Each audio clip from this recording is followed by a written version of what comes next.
Hello there, warm welcome to Iron Africa. I'm Rochelle Ferguson-Biahi with main headlines for you on the continent. In Nigeria, campaigners for over 200 schoolgirls kidnapped in the town of Chibok cast doubts over claims the army have rescued a second girl from the group. Bringing us the very latest, our correspondent Chika Dua is in Abuja. The World Health Organization confirms that an outbreak of the Zika virus on the African islands of Cape Verde is the same strain, blamed for birth defects in Brazil. And rains have arrived in Somaliland following months of drought in the Horn of Africa, but not everyone is celebrating. Recent deluges have proved too little, too late for many livestock herders. We begin in Nigeria, where campaigners for over 200 schoolgirls kidnapped in the town of Chibok back in 2014 have cast doubts over claims the army have rescued a second girl from the same group. While the military says the alleged Chibok girl was among 97 women and children freed this week from Boko Haram captivity. Amina Nkeki was the first Chibok girl to be rescued earlier this week in Sambisa forest. Questions, however, have been raised over the identity of a second girl, known only as Serah Luka. Well, Human Rights Watch says that regardless of whether she was abducted from Chibok or not, her rights need to be respected. Have a listen. We should all respect her dignity, and I'm hoping that with the claim that a second girl has been rescued, that this is an opportunity to now do the proper thing and place the needs and the rights of this girl and other girls that will be found at the center of everything that the government does. To bring us the very latest on this story, our correspondent Chika Dua is in Abuja. We can cross live to her now. Chika, good evening to you. Talk us through, if you will, why campaigners are sceptical that this second girl could be from the Chibok group. Well, the Bring Back Our Girls campaigners have been on the forefront of this campaign ever since April 2014. And what this group has done is that they've actually put together a collage pictures of all the 219 schoolgirls that were missing 2 years ago.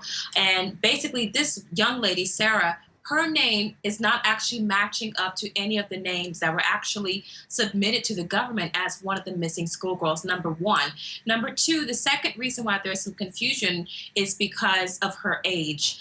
The kidnapped schoolgirls were all seniors in high school, secondary school. So that means they would have been around 16, 17 years old. Serah Luka is a bit younger. So there are some questions over whether she was part of these young ladies, part of the original 297 schoolgirls. So the Bring Back Our Girls campaigners do want some more verification over her identity, and they're just asking everyone to be a bit cautious.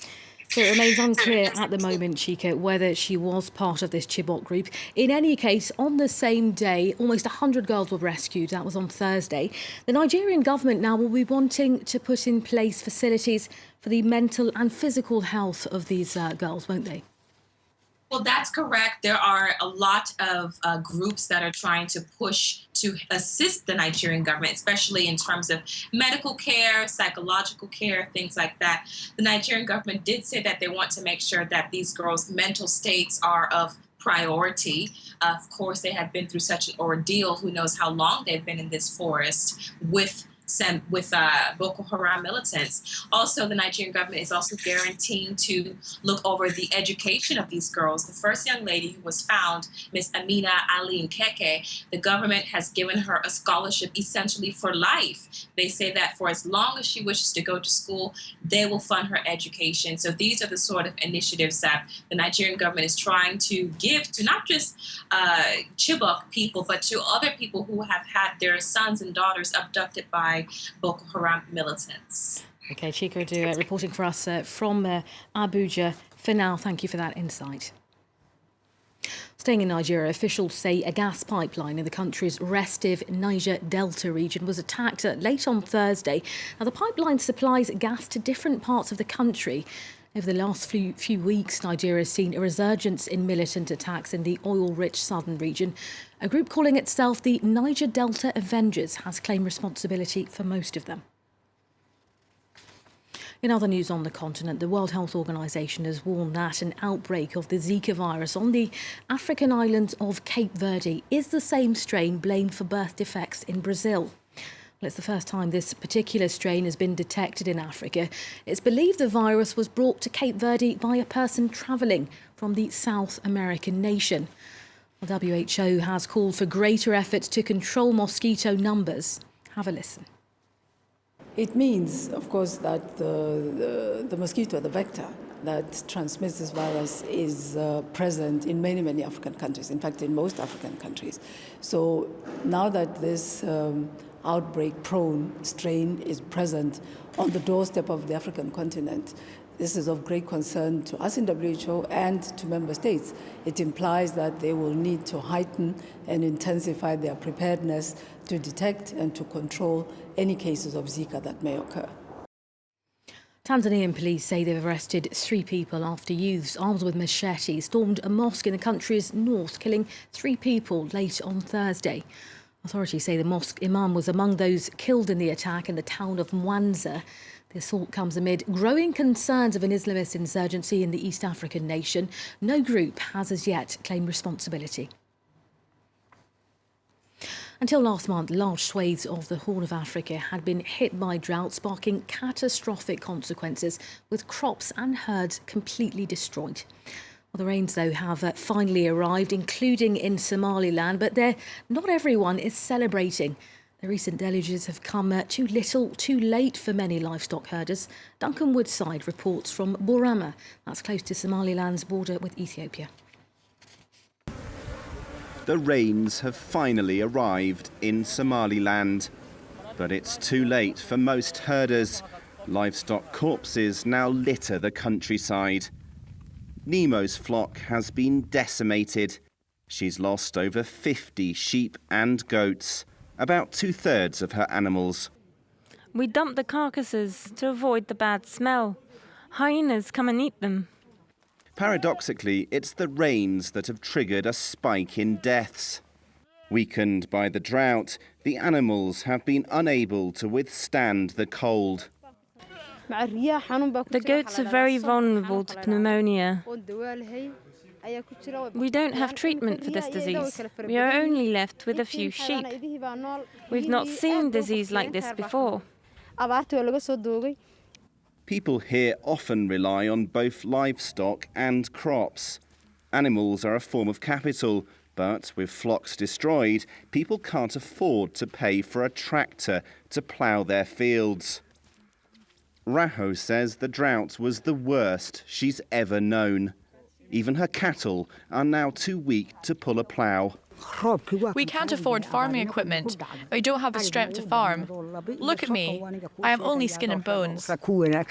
Tractor drivers usually work overtime when the rains arrive, but many are idle, frustrated because the cash shortage means they can't afford petrol.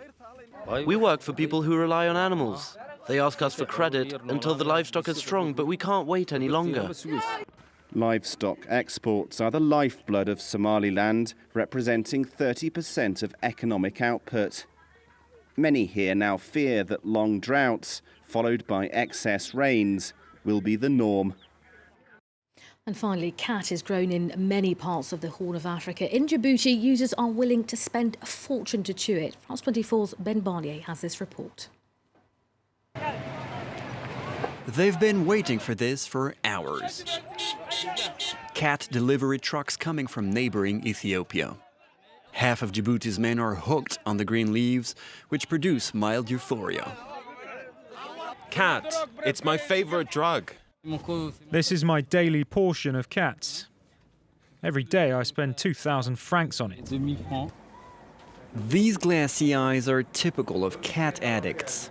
While the effects are said to be mild, the leaves cost a fortune. According to the World Bank, the average user chews away half of his salary.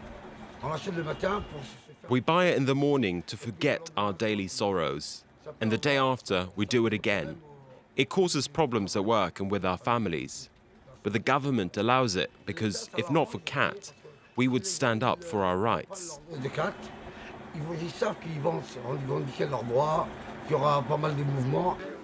While the drug is banned in the US, England and France, it's still legal in many parts of the Horn of Africa, including here in Djibouti, where it generates 15% of the country's tax revenues.